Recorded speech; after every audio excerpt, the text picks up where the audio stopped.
Estamos en Suerte Maldita y quiero destacar 3 libros antes de tener una conversación con otro autor que vamos a tener en instantes. El primero es esta edición de otra de las obras. Esta es una obra muy importante de Stefan Zweig. Ustedes saben, este gran autor del cual hemos hablado tantas veces, el autor austríaco que desde la no ficción y desde la ficción, desde las biografías, ha marcado obras maravillosas. En este caso, Stefan Zweig y la edición que hace Godot de la obra de Fouché, de Joseph Fouché, el retrato de un hombre político.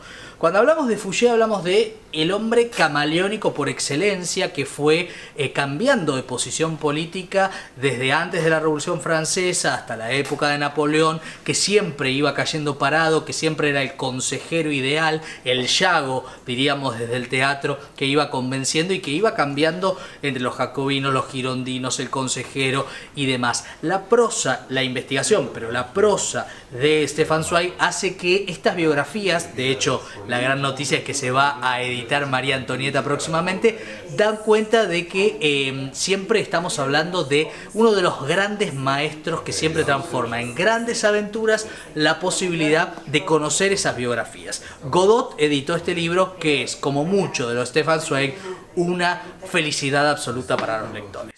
Este pequeño libro muy potente de Michel Nieva, el autor, ensayista y alguien que está vinculado siempre en sus obras con darle foco a cuestiones que tienen que ver con el cambio climático, con la sociedad del futuro, con la sociedad actual, se llama Ciencia Ficción Capitalista. ¿Cómo los multimillonarios nos salvarán del fin del mundo? ¿De quiénes habla?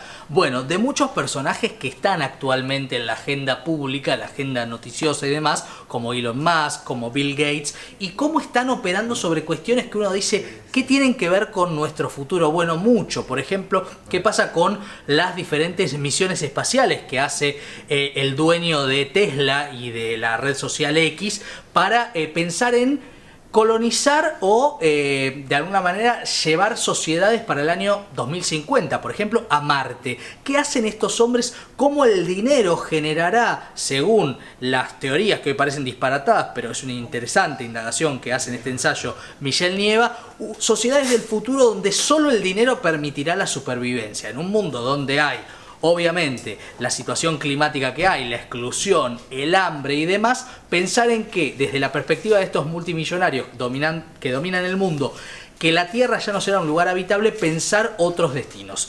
Irónico y a la vez de una agudeza muy interesante lo que Michel Nieva acaba de publicar a través de esta propuesta de anagrama, y quiero destacar La infancia del mundo, que es una de sus ficciones que también ha sido más que interesante sobre un futuro que no parece el mejor.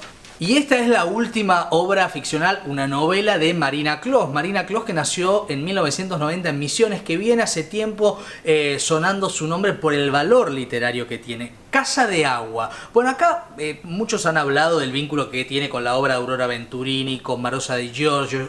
Obviamente la fuerza poética en su prosa es impresionante y hay reminiscencias por doquier. No puede pensar hasta en La casa de Manucho Mujica Lainez, en mucha obra que aparece, también en obra más contemporánea, obra de Mercedes Araujo, sobre qué pasa con lo familiar como metáfora de la casa, aunque Edgar Allan Poe con La casa Usher ya hizo la metáfora casi inicial.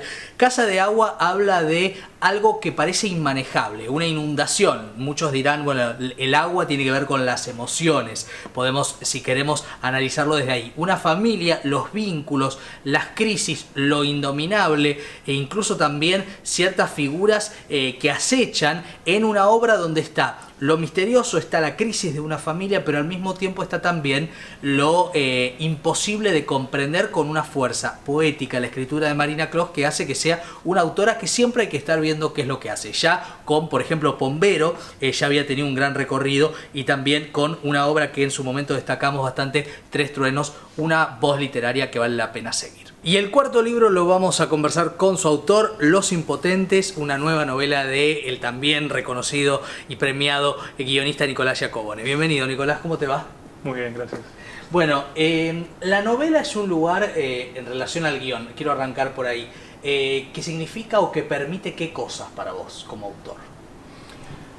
Yo creo que la novela permite regodearse en el solipsismo más hermoso que hay. O sea, realmente es un arte muy íntimo, pero que curiosamente la intimidad hace que uno se descubra uno mismo, ¿no? Cosa que en el cine es más un trabajo de colaboración y de encontrar el lugar de cómo, con el mismo ego que uno trabaja en literatura, poder participar en una obra de otro. La novela habla de muchos temas y uno de esos temas tiene que ver con los relatos que hacemos, las búsquedas, los objetivos y también las búsquedas de recuperación de algunas cuestiones o de modificación de algunas cuestiones de la vida. Contame cómo nace la idea de Los Impotentes.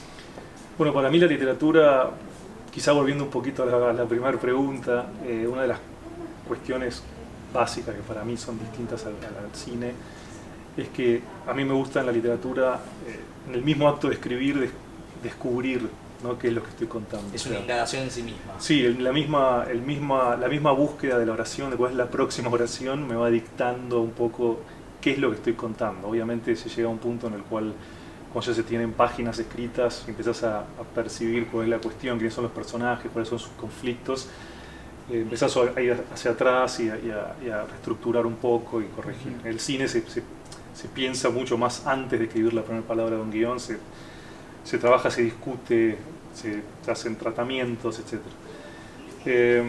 Yo creo que la novela esta empezó como empieza el libro, con un personaje llamado Pan, que es de 30 y pico de años, que está tratando de escapar de un pasado que no sabemos cuál es, y está tratando de escapar de una manera muy absurda, tratando de casi no saber cuál es el próximo paso que va a dar, como una negación total de quién es, tratando de descubrir quién es él, que me parecía muy curioso, una persona de 30 y pico años que se asume que no sabe quién es y que tiene que descubrirlo. Claro, luego, la búsqueda de esa identidad y de ese destino al mismo tiempo le pasa. Totalmente.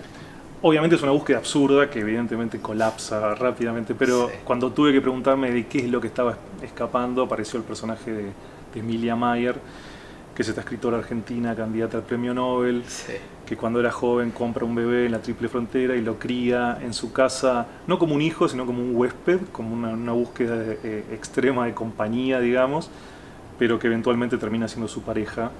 Y bueno, un poco ahí empecé a entender, a partir del escape de él y una denuncia a la cual él es empujado por otros personajes, empecé un poco a entender que el tema de la cancelación, sí, iba a ser parte del libro. Para mí la literatura es fascinante, es lo más fascinante que hay en el mundo. O sea, amo la literatura. Más que el cine. Sí, sí, para mí es lo más desde chico, y siento que cada vez que escribo una novela es sobre literatura, porque siento que es mi vida, lo que hago todo el día, leer y escribir, y me gusta llevarlos a estos lugares extremos, digamos, ¿no? A puntos donde de golpe, cuando empecé a entender que la cancelación iba a ser parte del libro, ponerme en los zapatos de Emilia, digamos, y yo tratar de imaginar, por más que es muy difícil, cómo podría ser llevar adelante, cómo podría ser vivir sabiendo que uno no puede ser parte de la sociedad y que como artista uno no puede mostrar lo que hace, ¿no? Y que ese recorrido fue muy interesante para mí. Y además de la cancelación, o dentro del tema de la cancelación, que es un tema todavía sin respuesta, sin síntesis sobre qué hacemos, está la pregunta si podemos separar al artista de su obra cuando el artista es Celine o cuando es Lewis Carroll, etcétera, etcétera. Y esa es, en el libro es la pregunta más que la respuesta, me parece, ¿no? Mi sensación es que a cualquier artista que le preguntes si se puede separar el artista de su obra, la respuesta inmediata va a ser sí. No, o sea, uno quiere creer que sí, que si una persona es condenada por algún crimen y va a la cárcel y en la cárcel escribe una novela y hay una editorial que la quiere publicar y un lector que la quiere leer, debería existir. Claro. Ahora sí, no es tan simple, y yo creo que lo que ha pasado con la literatura en el último siglo, donde el autor se volvió casi más importante que la obra, ¿no? Y uno lee autores, ¿no? Más que títulos. Total. ¿no? Yo creo que antes, hace mucho tiempo, en las clases de escritura te decían que si el autor aparecía en la obra, eso era escribir mal. ¿no? Entonces, claro. Y creo que eso se quebró completamente y se llevó al otro extremo, y hace un poco más difícil y complicado esta idea de separar al autor y la obra. No puedo dejar de preguntarte, y no quiero dejar de preguntarte por, bueno, uno piensa el Oscar que ganaste con Birdman, piensa en el éxito de Bardo, tantas producciones que te tuvieron como guionista y en el detrás. ¿Qué en ese derrotero que quieras contar o en el deseo, quizás todavía no concretado, de guiones también por escribir? No, el cine para mí es muy importante. Obviamente yo me acerqué al cine, siempre me encantó el cine, pero me acerqué al cine porque escribir literatura no pagaba el alquiler y me encanta escribir, me encanta estar en mi casa, me encanta estar en mis pijamas y me gusta escribir desde el lugar más básico, de poner una palabra atrás de otra, ¿no? Entonces, de alguna manera, ambas disciplinas tienen eso. Pero luego también es un arte muy complicado, muy caro, en el cual participa mucha gente.